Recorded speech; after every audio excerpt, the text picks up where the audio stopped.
I spent time last night talking to someone that had left MAGA, and I wanted to know how they got into it and how they got out of it.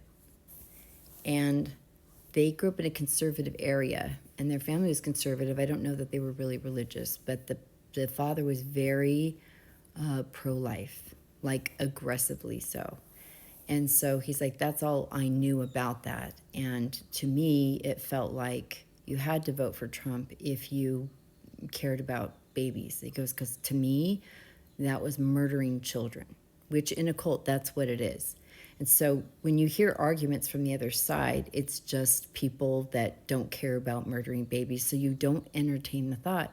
And I said, well, how did you reconcile things with, Trump not being a good person? And he said, well, anytime someone said he was a racist or he was homophobic and stuff, he goes, my brain would pick up any time that he had done something that sounded the opposite. And then that was just enough because my brain needed him to be the one that protected the babies because I didn't have another option.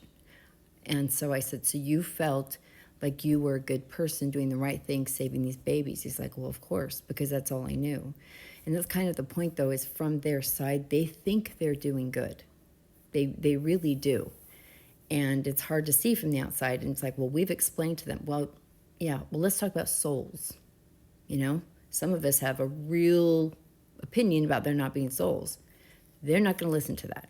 So that baby is a soul to them, and they are saving that baby. And what we say about it doesn't matter much, especially if you're yelling at them and just calling them names. So you only care about them, it's just they can't hear it. So he said he had an uncle that was pro-choice, and he had to spend some time with him. He was an older uncle, and he said he really took apart like all the beliefs that I had. And I said, now I want to ask you something. I said, was he, grouchy and aggressive with you or kind of laugh at you when you share your opinions? Or was he very respectful and kind and patient with you? And did you feel safe? And he said, that's exactly the environment it was. It was simply he wasn't going to allow his nephew to go through life believing lies. And so he was going to do what he needed to spend the time with me to make sure I broke through that. He said, so he'd break down all that stuff. And I said, now, if he'd attacked you or made fun of you or told you were stupid, could you have hurt him? And he's like, I would have shut down immediately because I would have been embarrassed or thought I was stupid or that he was a liar. He's like, it could have gone a lot of different ways. He goes, but he was so kind with me that it just diffused my fight or flight with him. So I could hear him and I trusted him, so I didn't think he would try and, lead me astray. And he goes, and it is very embarrassing when you look back and you're like, oh my gosh, and he says, so you have to work through that too.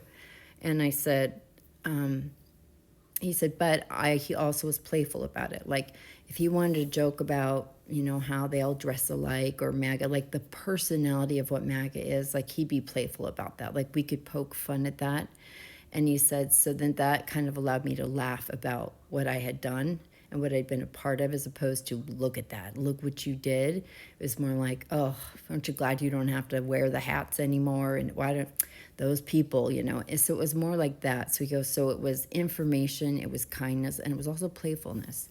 And I just thought this was a really interesting conversation because, he wasn't born into it by religion, but that doesn't mean people don't have really conservative beliefs, and especially about abortion. That's a very tricky one, especially when they think they are doing the right thing, because most of them do.